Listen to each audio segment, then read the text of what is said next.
File 010. Some people don't realize they're breaking down. They just feel watched, heard, called. If you're enjoying Ordinary Apocalypse files, like and subscribe. New recovered stories are coming. Stay until the end. This one doesn't let you walk away unchanged. This is File 010. The man who heard the city whisper his name. At first it sounded like nothing, just background hum, just survival noise, just the city doing what cities do. He'd been here 37 years, long enough to know the rhythm, long enough to stop hearing it. The engines at 3 a.m, the sirens that meant nothing unless they stopped outside your building, the footsteps echoing between concrete walls that stretched so high you forgot what sky looked like. If you're enjoying this channel, leave a like and subscribe. Help this project grow. At the end, I'll reveal every file stored here. Wake up before dawn, coffee that tasted like yesterday's mistakes, a commute that stretched longer every year, even though the distance never changed. Sit in a cubicle under fluorescent lights that made everyone look half dead. Answer emails that didn't matter. Listen to supervisors talk about productivity like it was a virtue instead of a slow form of erasure. Go home. Repeat. He wasn't special. That was the whole point. Nobody here was. The first time he thought he heard his name, he was standing at a crosswalk, rush hour, hundreds of people packed shoulder to shoulder, all staring at their phones like they'd found God in a screen. The light hadn't changed yet. Traffic roared past. Someone's music leaked from cheap earbuds.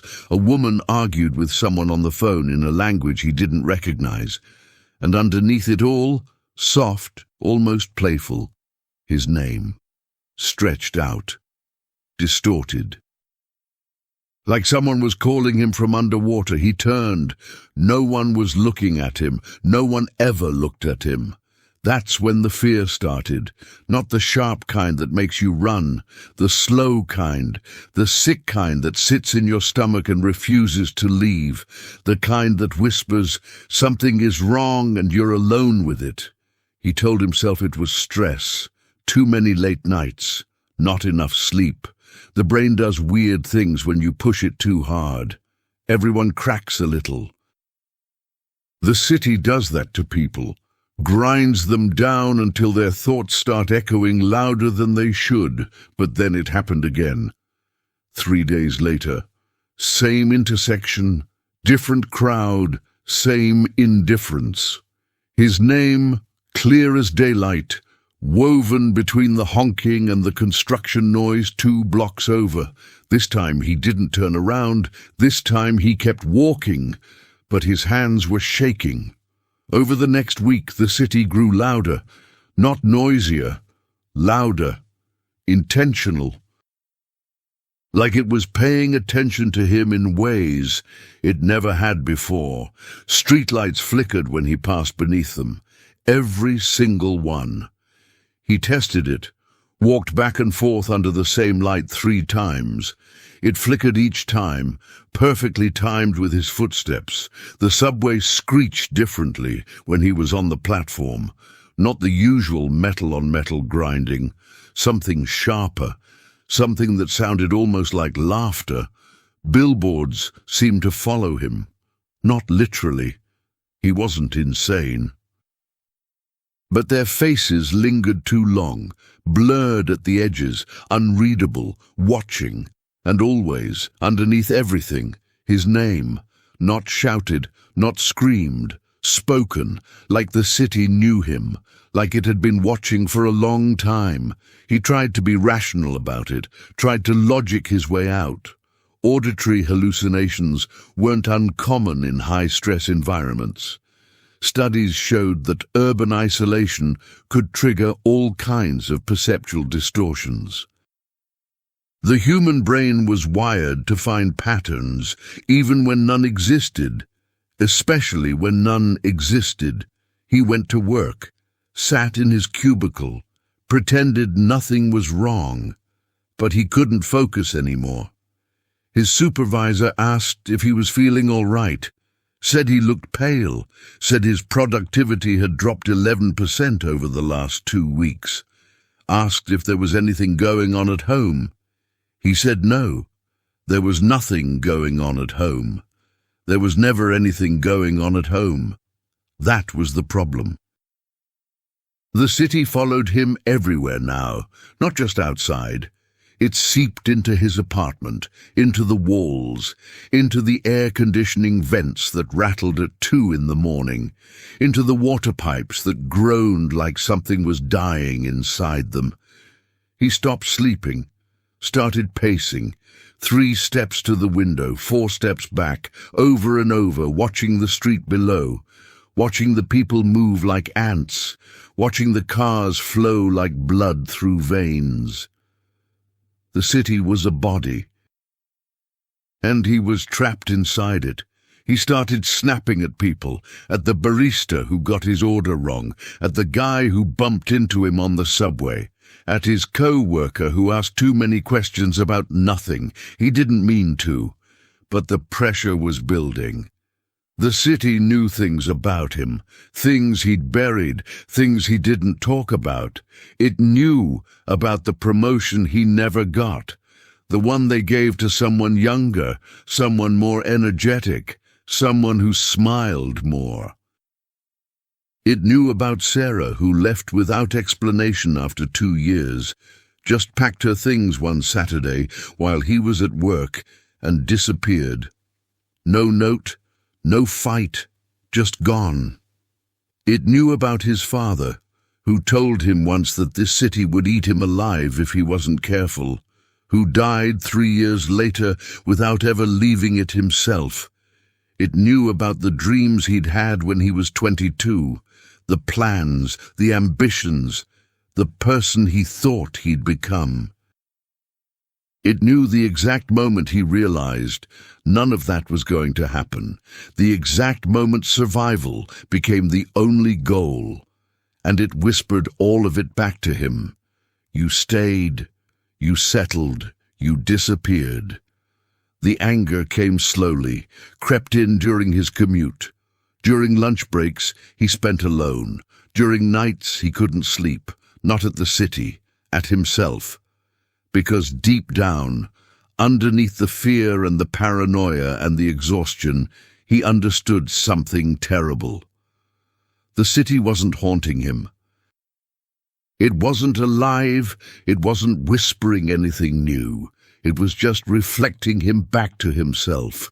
Millions of people crammed together, all isolated, all unheard, all replaceable. Lives stacked on top of each other like filing cabinets in some endless archive, names swallowed by routines, faces erased by systems that didn't care if you broke, as long as you kept moving, as long as you kept producing, as long as you kept consuming. The city wasn't cruel, it was indifferent. And that was so much worse. He started researching, late at night, down rabbit holes he knew he shouldn't go down, forums full of people who claimed the same thing, that cities were alive, that they fed on loneliness, that they absorbed people slowly, one layer at a time, until there was nothing left but movement. Some of the posts were years old. The accounts were deleted. He wondered where those people were now. He wondered if they were still people. His apartment felt smaller every day. The walls pressed closer. The ceiling hung lower. The windows looked out onto nothing but other windows, other walls, other lives packed so tight you couldn't tell where one ended and another began. He called his sister. She lived upstate. Small town. Quiet. She'd left the city 15 years ago and never looked back. Said it was suffocating her.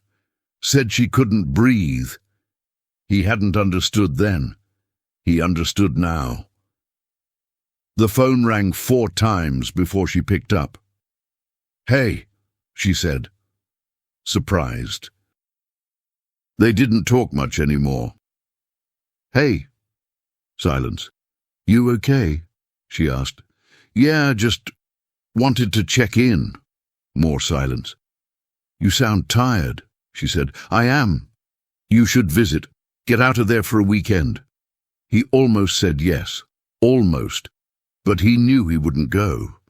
Leaving felt impossible, not because of work, not because of money, but because something deeper held him there, something rooted, something he couldn't name. "Maybe," he said. They both knew what that meant. After he hung up, he stood at the window for an hour, watching, listening. The city breathed, in and out, and somewhere in that breath, he heard his name again, soft, certain, familiar, like it had always been there, like it would always be there. He pressed his forehead against the glass, felt the cold seep into his skin. Down below, someone walked past, head down, shoulders hunched, moving through the noise like a ghost. He wondered if that person heard their name too.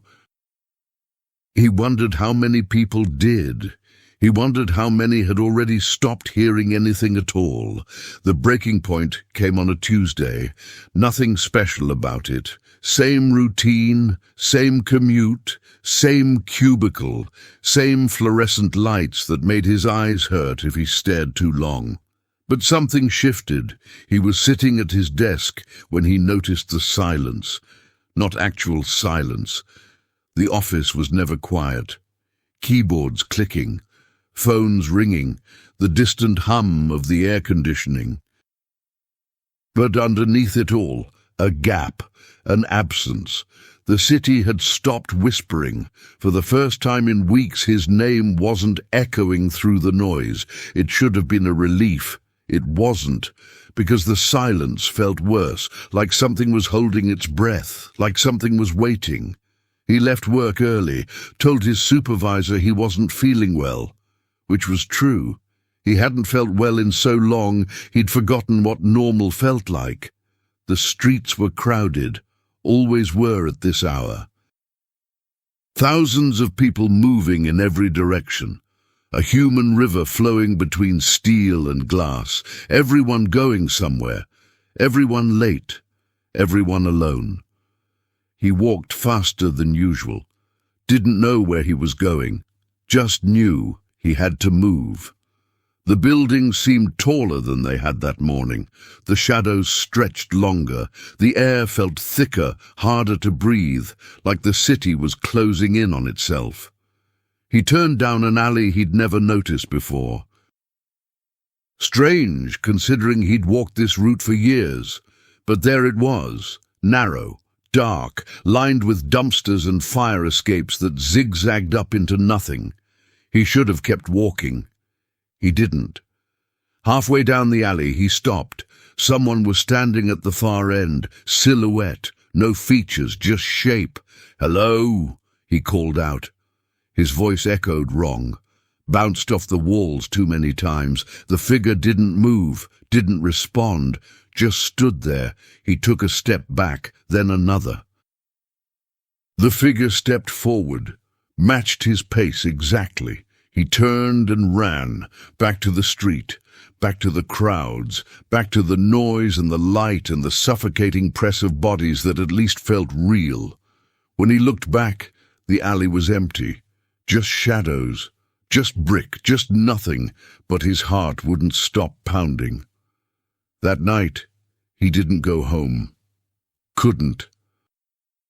The thought of being alone in that apartment, surrounded by walls that whispered and pipes that groaned, and windows that looked out onto 1,000 other lives exactly like his. It was too much. He walked instead. Through neighborhoods he didn't know, past buildings he'd never seen, down streets that twisted and turned in ways that didn't make sense. The city was a maze, and he was lost in it. He passed a man sitting on a bench, old, weathered, staring at nothing. "You hear it too?" the man said without looking up. He stopped. What? The city, the man said. Talking, always talking. His chest tightened. What does it say? The old man smiled, sad, knowing, whatever it needs to. Then he stood up and walked away, shuffling into the darkness like he'd never been there at all. He kept walking. Hours passed, maybe more. Time felt strange now, elastic. The streetlights flickered in rhythm. The traffic moved in patterns, everything connected. Everything synchronized, everything watching. He found himself at the edge of the city, where the buildings thinned out, where the lights grew dimmer, where the noise finally, blessedly, began to fade. Beyond it, darkness, open space, the world outside. He could leave. Right now, just walk away, leave the apartment, leave the job, leave the life that had slowly swallowed him whole. He stood there for a long time, staring into the dark, trying to remember what he was holding on to. Trying to remember why he stayed. But there was nothing, no reason, no purpose, just inertia, just the weight of 37 years pressing down on him, holding him in place. He turned back toward the city. The lights looked brighter from here, almost beautiful, almost alive. He walked back in. The next morning he woke up on a park bench, didn't remember falling asleep, didn't remember getting there. His phone was dead, his body ached, his mouth tasted like copper.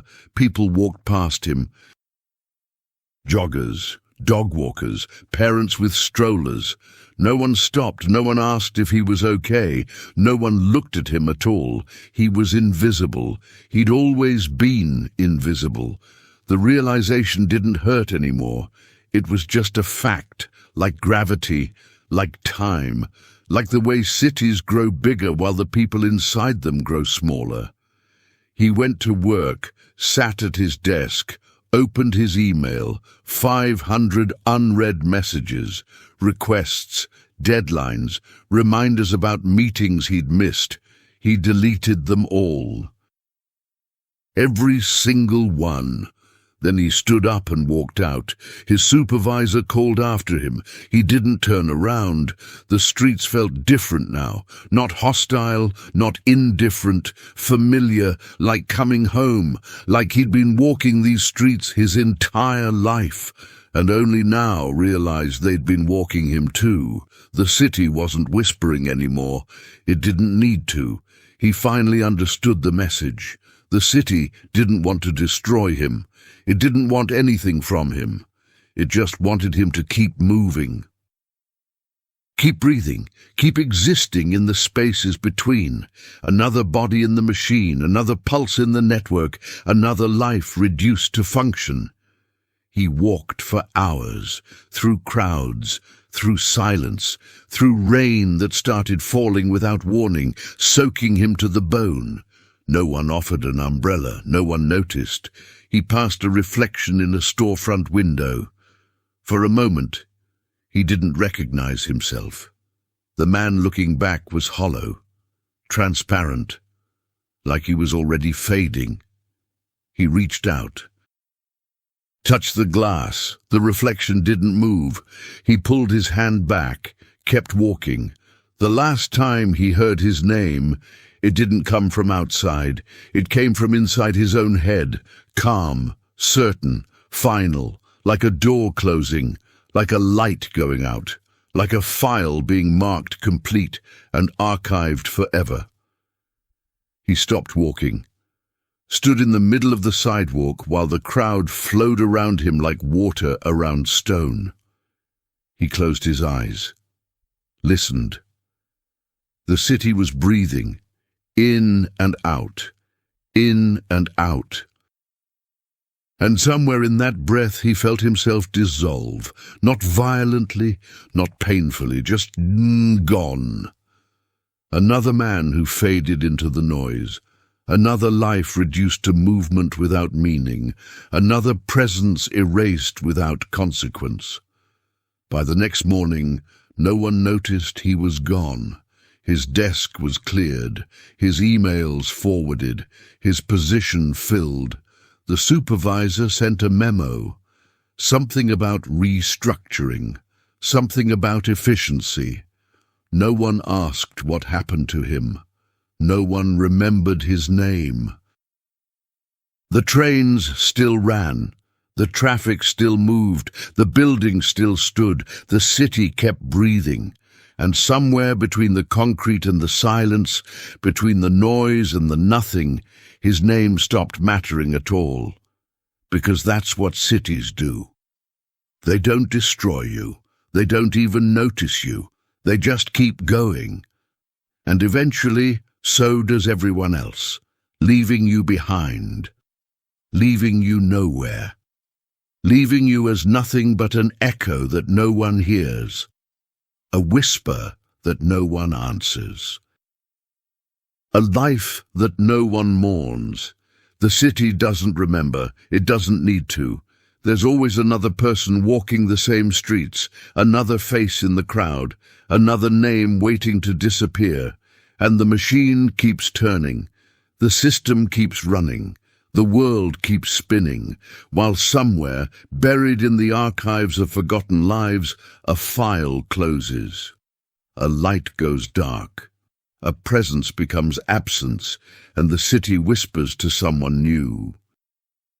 If this story resonated with you, please support the channel by subscribing and tell me where you're watching from. Your comment helps decide which forgotten file we restore next. And believe me, the next one goes even deeper.